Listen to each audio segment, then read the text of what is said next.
Hello everyone, welcome back to our channel lovely Chashvika. ఈ రోజు video వచ్చేసి మనం బయట హోటల్స్లో తినేటప్పుడు దోశలు చాలా క్రిస్పీగా, బ్రౌన్గా, క్రంచీగా ఉంటాయి కదండి. అవి ఎలా ఇంట్లో తయారు చేసుకోవాలి ఈ వీడియోలో అయితే చెప్పేస్తాను. వీడియో అయితే చూసేయండి లాస్ట్ వరకు, ఎక్కడ స్కిప్ చేయకుండా. అలాగే ఎవరైతే నా ఛానల్ ఫస్ట్ టైం చూస్తున్నారో వాళ్ళు లైక్ చేయండి, షేర్ చేయండి, సబ్స్క్రైబ్ చేయండి. పక్కనే ఉన్న బెల్ ఐకాన్ క్లిక్ చేయడం మర్చిపోకండి. ఇంకైతే వీడియోలోకి వెళ్ళిపోదాము. ఇక్కడ నేనైతే మార్నింగ్ 10కి పప్పు అయితే నానబెట్టుకున్నానండి. అలాగే దోశలకి బియ్యం కూడా. ఎందుకు సపరేట్గా నానబెట్టాను అంటే ఇక్కడ నేను వచ్చేసి తొక్కపప్పు తీసుకున్నానండి. తొక్కపప్పు అంటే నాటుపప్పు అంటారు కదా, అదనమాట. అందుకే సపరేట్గా నానబెట్టాను. తర్వాత దోశల్లోకి కొంచెం మెంతులు అలాగే అటుకులు అయితే నానబెట్టుకున్నానండి. అటుకులు మెంతులు ఎందుకు నానబెట్టానంటే దోశలకు రుబ్బుకునేటప్పుడు ఈ అటుకులు మెంతులు అందులో వేసి రుబ్బుకున్నట్లయితే చాలా క్రిస్పీగా వస్తాయన్నమాట. అందుకే ఇక్కడ నానబెట్టానండి. ఇక్కడ నేనైతే ఈవినింగ్ 4కి పప్పు అయితే కడిగేసుకుంటున్నానండి. ఇక్కడ చూసారు కదా, చాలా మందికి తొక్కపప్పు కడగడం రాదండి. నేను చెప్పినట్టు కడిగినట్లయితే చాలా ఈజీగా తొక్కనది వచ్చేస్తుందండి. చూస్తున్నారు కదా ఇక్కడ నేను ఎలా కడుగుతున్నానో, అలా ఒకసారి ట్రై చేసి చూడండి. ఈ టిప్ నాకు మా అక్క అయితే చెప్పారు. ఇక్కడ నేనైతే పప్పు అయితే బాగా కడిగేసుకున్నానండి. తెల్లగానే వచ్చింది ఆల్మోస్ట్. అక్కడక్కడ ఉంది, అది ఉండాలండి. తొక్క తింటే మంచిదే, ఫైబర్ ఉంటుంది అంటారు కదా. నేను ఎప్పుడూ కూడా ఇడ్లీకి దోశలకి ఒకసారే వేసుకుంటానండి. అంటే వీక్లీ వన్స్ రుబ్బుకుంటానమాట.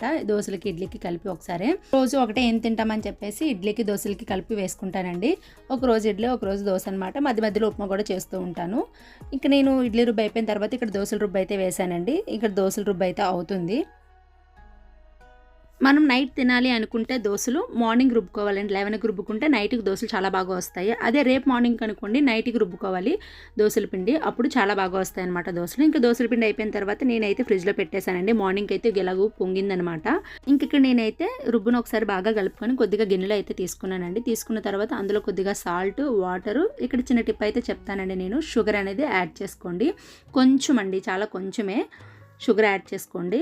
బాగా కలిపేసుకొని ఒక సైడ్ని అయితే పెట్టేసుకోండి. ఎందుకంటే కొద్దిసేపు అది షుగర్ అనేది కరగాలి కాబట్టి.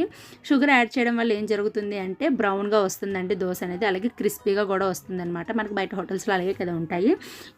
ఈ చిన్న టిప్ అనేది పాటిస్తే మీకు దోశలు అనేవి చాలా బాగా వస్తాయండి. చాలా ఇష్టంగా తింటారు కూడా. చూస్తున్నారు కదా ఇక్కడ చాలా బ్రౌన్గా వచ్చింది కదా, అలాగే క్రిస్పీగా కూడా ఉంటుంది. మీకు ఎవరికైనా ఈ టిప్ ఆల్రెడీ తెలుసుంటే కామెంట్ సెక్షన్లో కమెంట్ చేయండి. ఎవరికైనా తెలియనట్లయితే ఒకసారి ట్రై చేసి చూడండి. ఎలా కుదిరిందో కూడా కామెంట్ సెక్షన్లో కమెంట్ చేయండి. మరి దోశలతో తినడానికి చట్నీ అయితే ఉండాలి కదండి. సో నేను ఇక్కడైతే టమాటా పల్లీల చట్నీ అయితే చేస్తున్నానండి. నేను పల్లీలతో 3 రకాల చట్నీలు చేస్తానండి. అందులో ఒకటి టమాటా పల్లీల చట్నీ. నేను ఆల్రెడీ ఒక వీడియో కూడా పోస్ట్ చేశాను మీకు.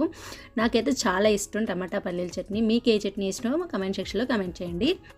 ఇక్కడ టమాటా పల్లీలు బాగా ఎగిపోయిన తర్వాత కొద్దిసేపు చల్లార్చిన తర్వాత మిక్సీలో వేసి గ్రైండ్ చేసేసుకోవడమేనండి. గ్రైండ్ చేసుకొని ఒక బాక్స్లో అయితే తీసేసుకున్నాను.